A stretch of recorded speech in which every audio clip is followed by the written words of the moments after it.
6 steps to take back your body and your life.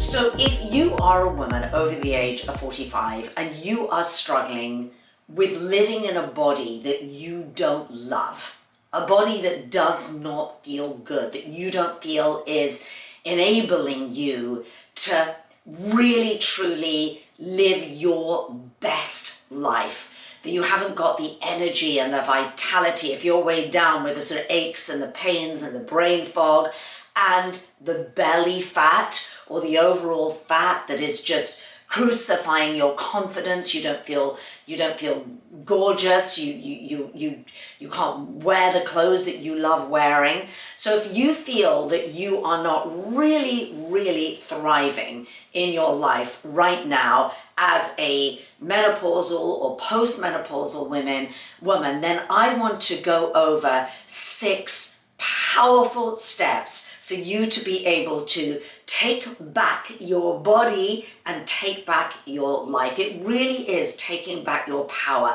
I think we get to a stage in our life when so many of us feel very beaten up by life. There aren't many women who get to the age of 50 and certainly not the age of 60 without having gone through a lot.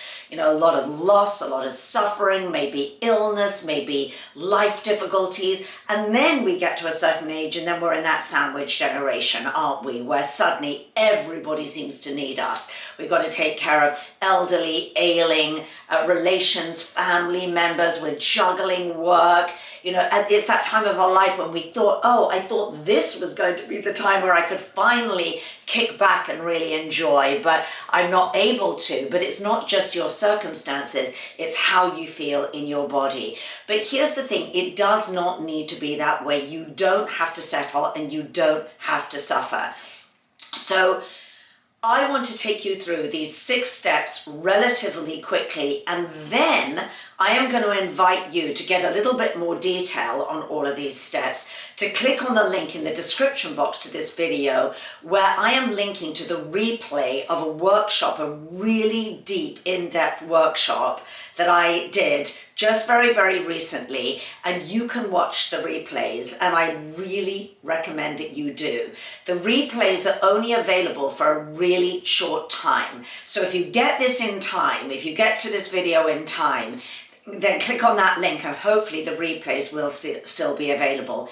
If they're not, then I'm going to link to a masterclass that I'm putting together where I will encapsulate, summarize. It's basically a 6-hour workshop into a much smaller masterclass. But if you get a chance, do watch the masterclass because it could be really life-changing for you. All right, so let's go through, shall we, these 6 really simple points. So point number 1 is make an almost impossible goal. So it's a real mistake to be thinking about goals as in, I'm going to make this little tiny goal that hopefully is going to get me from here to here. And what I mean by that is it's a non-specific goal and it's not a particularly exciting, huge, amazing, almost impossible 10x goal. Because if it's not, you are not going to be excited enough, you're not going to have the commitment, you're not going to have the dedication, it's just going to be business as usual.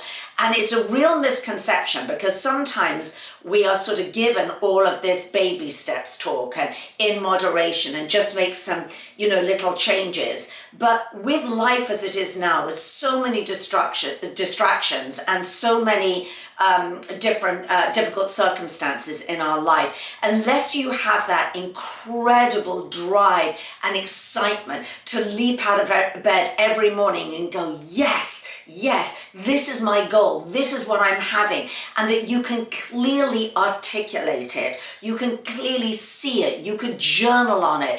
If I said to you, what is this goal? Where do you want to be 6 months from now or a year from now? You would clearly be able to say, Sophie, this is what I want. This is how I want to be. This is how I want to be in my body. This is what I want to be, do, and have. This is my, if you like, my 10x goal.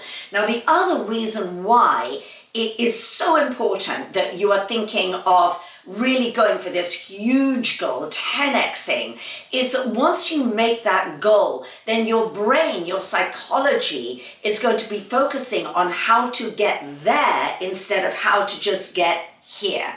And there's a big, big difference in how your psychology works, because now you're going to start looking at every single opportunity and way and strategy, and you're super fired up because you're so connected to that vision. So that is number one, create an almost or a seemingly impossible goal. Number two is awareness. So as soon as you've made that goal, you've got to be aware of your mindset. So when I coach women, we call it the supervillain. And as soon as you make that goal, the supervillain is going to come in, and the supervillain is going to start telling you every reason why you can't do that. It's not possible for you. Every single limitation, every single mindset limitation. And your supervillain is going to be really hooked up on, stuck on the how. Well, wait a minute, come on, let's get back to reality here. How on earth am I going to do that in this amount of time? That's ridiculous. So you get really stuck on the how. But here's the key, you don't know what the how is. You can't figure out the how, because up till now, you've only got a certain, you're only operating with a certain mindset and a certain toolkit, right, that's only taken you to where you are now. So trying to figure out the how in your head with your limited mindset and the tools that you've got is not going to work. So let go of the how am I going to get there? Yes, you need a strategy, and I'll get to that in a moment. But what you really want to become aware of is every single excuse that you're making, every single limitation that your sneaky mindset is going to come up with. Write them down, start journaling. I can't, it never works for me, I'm always a failure, I haven't got time, I haven't got the resources, my circumstances, you don't understand. It just goes on and on. Okay, this is normal. This is normal, but you don't have to live with that mindset, because if you fight for your limitations enough, then you get to keep them. Okay, so start being aware. Switch your awareness online. Become aware of the self-talk, of the limitations. I call it your operating system that is holding you back. That is number two. And number three is make a decision. So when we make a decision, it's like, this is the goal, this is the outcome, or the outcomes plural, this is it. You write it down, you vision board it, you journal on it, you make a decision. Every single thing I've ever done in my life has started with first being really honest about where I am, really honest about my mindset, but then I make a definitive decision. And when you make a decision, it's not picking and choosing and maybe this or maybe that and I don't know and maybe. No, a decision is definitive. It cuts off every other possibility. Nothing else is going to be an option. This is where I'm going. This is the outcome that I'm going to have, no matter what. Making a decision is super, super empowering. It feels amazing. That is number three. Okay, number four is having a strategy. So you do need a strategy, and you need to decide on a strategy. You need a really solid strategy. If you watch my the workshop that I did, I go over strategy in that workshop. So highly recommend that you watch it, particularly day 2, 3, and 4. Very important that you watch that. But you do need a strategy, and you need to commit to a strategy, because committing to a strategy is everything. Otherwise, particularly in this social media environment, you will be knocked off your perch every which way. This person's saying this person's saying that. There's so much misinformation and disinformation. You need a plan, you need a strategy, and you need to stick to it. Okay, number 5 is discipline. Once you've got your strategy, you need to exercise discipline. And discipline is super important. We have the lovely vision, but we've got to put in the reps. And the reps happen every single day. We don't take a day off from the discipline. And the discipline is the mindset discipline, number 1. But it's all the other little disciplines. Discipline to me is doing what I don't feel like doing. This is what I coach my clients on all the time. Doing what you don't feel like doing.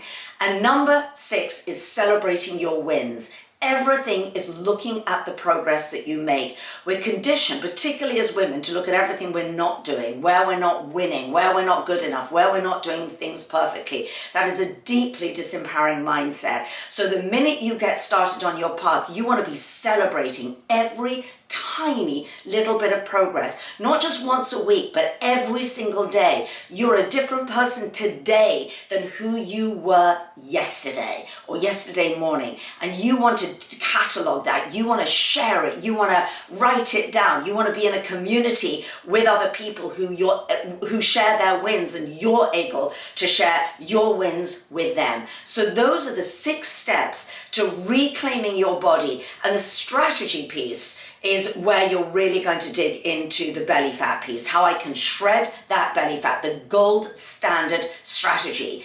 And to really dig into that, because I haven't got time in this video, go look at day 2 and day 3 of my workshop, because I give you the strategy right there. And if by any chance the replays are no longer available, you're watching this further into the future, then I will go over the basic strategy in the masterclass that I will link to in the description box. All right, ladies, so excited, so fired up. There is no reason why you have to settle for living in a body that you don't love. It is time, particularly if you're over the age of 50, to take back your body and take back your life. You can take it back from big food, big pharma, take it back from the naysayers, the people around you who say it's not possible, from the mindset, the supervillain that tells you it's not possible. You absolutely can. You can do this. You can get into the best shape, especially when you're in your 50s, your 60s, and even in your 70s. It's never too late, and you're not too old. I'll see you next time.